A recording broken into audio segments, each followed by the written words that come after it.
Ustalarga yetkazib qo'yasizlar. Chunki ustalarni sha'niga yaxshi gap gapirmadi. Yaqinda bir ayolni uyda ish qildik. Hunarmandligimizni hamma biladi.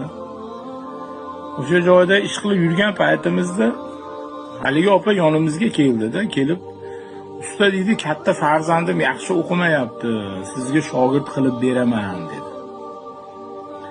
Yaxshi o'qimasa bizga shogird qilib berasizmi? Opa desam, ha dedi, yaxshi o'qimasa usta bo'ladi-da, deb shunaqa gap gapiryapti. Shunda opaga aytdim, opa dedim, yaxshi o'qimasa biz ham ishga olmaymiz dedim. Desam, nega olmaysizlar dedi. Yaxshi o'qimagan boladan usta chiqmaydi dedim. Desam, qiziq gapirdingiz, nima uchun buni deyapsiz dedi. Yaxshi o'qimaganlarda oldik dedim.